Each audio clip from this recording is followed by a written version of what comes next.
I see what he loves about you. You're so perfect. Hope you know that you got everything. Hey guys, how y'all doing this evening? I have a story time, and we're about to get into this. This is my first time watching this story time of this young lady, so we're watching this together, okay? Um, I'm gonna have another video coming out on why I have been absent. So my apologies to my community. I love you guys, but I am doing so much better. Can't y'all see? Can y'all see the glow? Okay. But anyways, we about to get into this story time, y'all. So y'all follow along with me, okay? Promise you will be entertained, but if you start the story, please stay till the end. So when I was 5 years old, my entire family was killed in a car crash, and I was the sole survivor.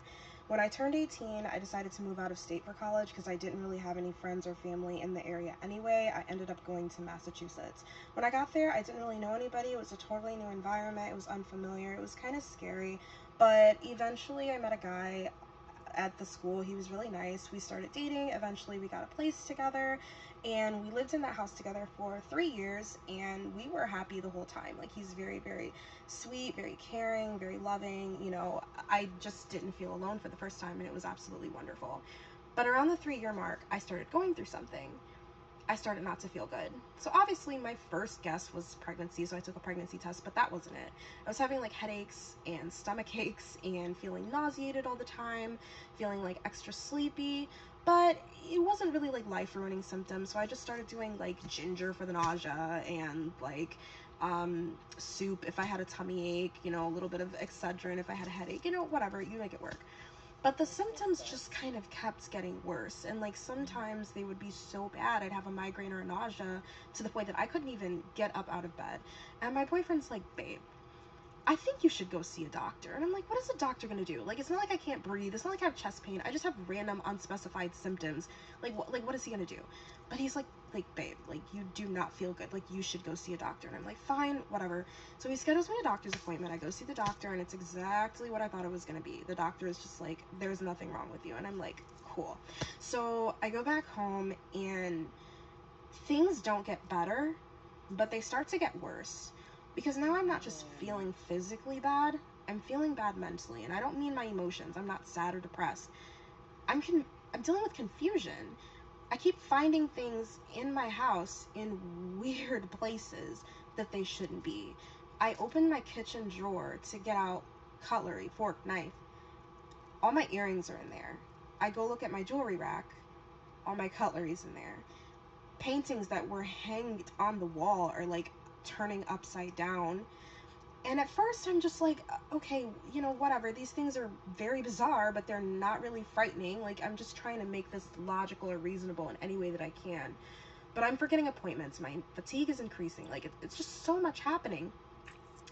And then it starts off slow. Little shadows of, like, in my peripheral vision. Little sounds. And like, you can have those things normally. Like, I think we all have those things occasionally, but they're coming more common and more frequent, and I'm starting to lose like time, like whole days I cannot remember. So finally I make myself an appointment. I go see a therapist. She does the intake, my assessment, and she's like, okay, you fit the diagnostic criteria for schizophrenia. So that was kind of like hard to hear, but at the same time I was thinking, okay, well, now we know what's wrong with me, I can get some help. And my therapist assured me, like, the medication we have these days can make your symptoms like almost nothing. You can go back to living a normal life. And I'm very grateful. I'm like, okay, good. So I break the news to my boyfriend, which was really scary because he was such a sweet and supportive person. I was just scared of being too much of a burden on him or losing him because he was kind of the only person that I had. But he was super sweet, super supportive. He held me while I cried. He went to go pick up my medication for me after running me a bath, like, just really taking care of me. So I start taking my medicines, but things do not get better. In fact, they get worse because any kind of visuals or auditory hallucinations I was having are becoming more and more and more defined. And we switched medications like 2 or 3 times, and my therapist is like, oh, sometimes, you know, you gotta switch medications a couple times until you find what works. But things are actively getting worse, and I'm seeing and hearing things in my house, and I know that, like, it feels so real.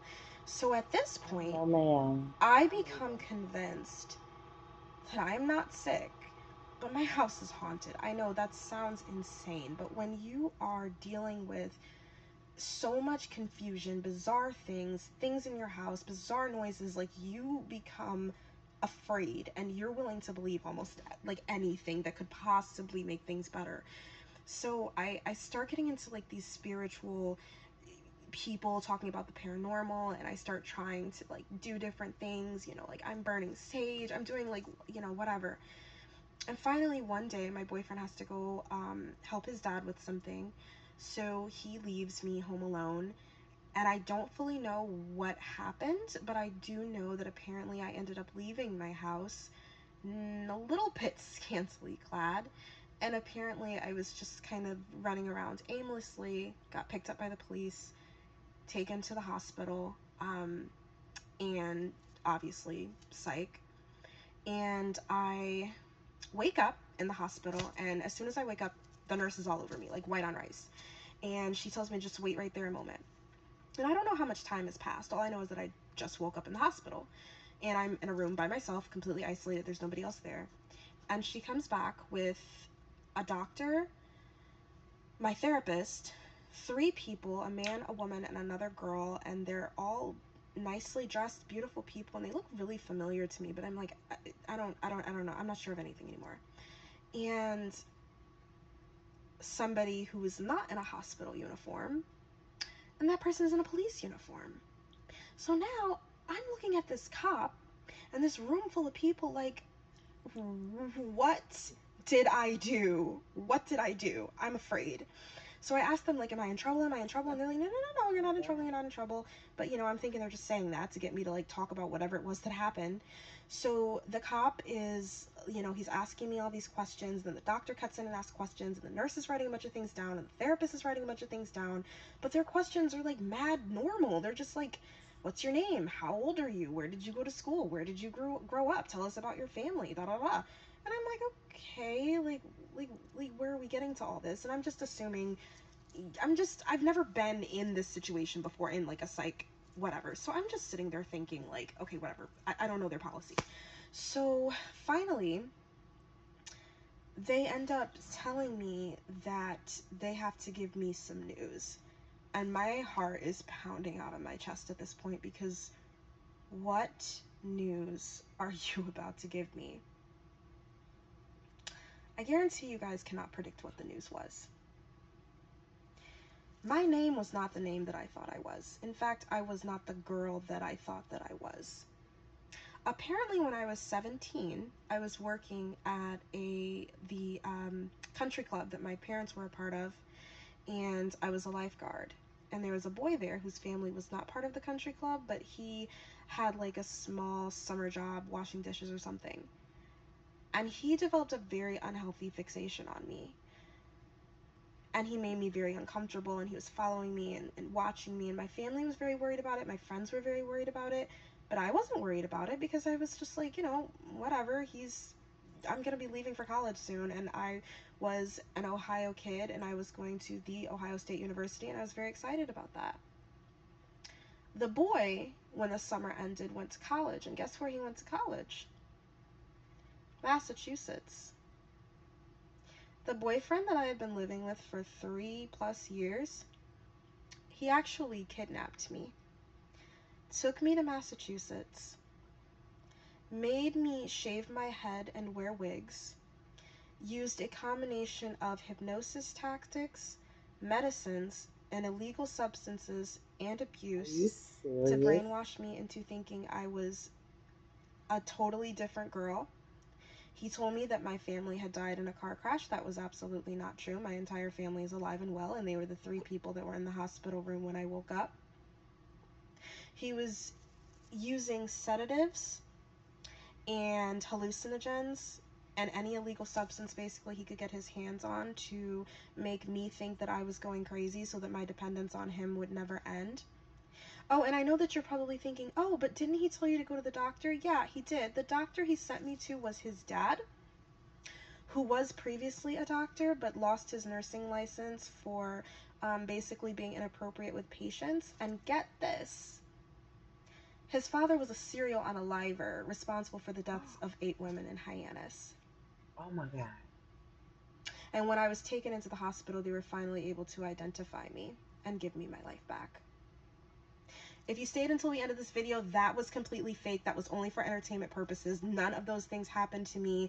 I do make original horror content. I am an author and a poet. I hope you guys Oh liked my my story. God. If you stayed for the whole thing, if you would like to see more original horror content on my channel, comment down below. I really hope you guys were entertained by that. Thanks. Y'all, that was scary. And I was so convinced that that story was true. Like, oh my goodness. And for the ones that did stay to the end, thank you. But oh my God. Yeah, I was so into it. Like she did good. She did a good one. Okay. But that was my reaction to her fictional story. I hope y'all have a good day. Stay humble, stay prayed up, and stay blessed. I love you. Mwah. Okay. That was a good one.